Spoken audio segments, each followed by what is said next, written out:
how the Batman will fit into the new DCEU. With Aquaman crossing the billion-dollar mark at the box office and becoming the highest-grossing DC superhero movie ever, high tide has finally come to wash away the grim and gritty era of the DC Extended Universe, putting the movies, specifically the solo Batman film, squarely on a different path than what was originally set in motion under Zack Snyder. With even more DC films on the horizon, Shazam, Joker Origin, Birds of Prey, and Wonder Woman 1984, it seems clear that DC has settled into focusing less on a shared universe and more on the characters themselves. And on Wednesday, we got new details from the Batman director Matt Reeves about how that film will fit into these new plans. Ever since it was announced that the Felicity co-creator and Cloverfield director was taking over for writing and directing duties from Ben Affleck, fans have been wondering what was in store for the Bat and how it will all fit into the DCEU. First up, Reeves said the Batman would focus on the character's detective skills. It's very much a point-of-view-driven noir Batman tale. It's more Batman in his detective mode than we've seen in the films. The comics have a history of that. He's supposed to be the world's greatest detective, and that's not necessarily been a part of what the movies have been. You are damn right, Matt Reeves. That definitely has not been what the movies have been. Yeah. While a significant amount of fans have been all for the more fisticuffs side of Batman, many folks have been clamoring to see more of his detective skills on screen, like moi! And even though we got a little bit of the sleuthing bat in The Dark Knight, we've never truly gotten a full Batman detective story in any of the current films, and it sounds like Matt Reeves gets this.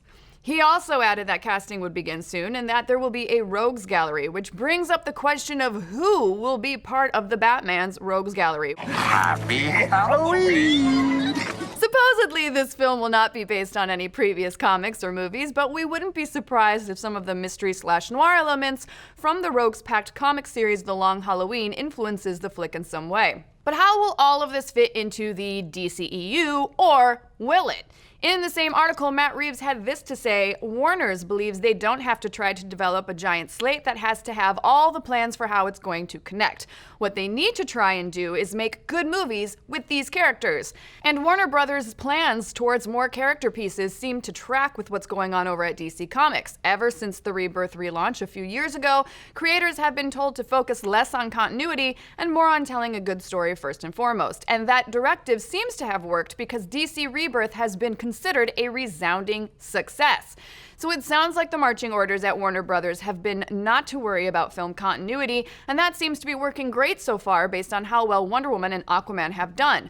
Despite the expectations that superhero movies follow the MCU mold, it doesn't seem to matter that the DC solo hero films are tossing continuity aside. Case in point, Wonder Woman 1984. Fans have pointed out that placing the Wonder Woman sequel 70 years after the events of the first movie kind of tramples all over her 100-year hiatus from superhero duty as established in BVS. When asked about the time slip, Gal Gadot replied, "I'm giving you a very honest answer. Sometimes in a creative process, you establish something that is not necessarily the right decision, but then you can always correct it and change it." Most fans really don't seem to mind this retcon, since sticking to what was previously established would be limiting for Patty Jenkins and crew trying to tell more Wonder Woman stories. And honestly, we're on board for all of this. While continuity certainly does matter, if it means the stories aren't as good, we would rather sacrifice some continuity. And as Gal has pointed out, it's not hard to put in a throwaway line here or there that retcons things that need to be retconned. But what do you think? Do you care about continuity, or do you just want to see a good Batman movie? Do you want Batfleck to be in the Batman? Let's discuss.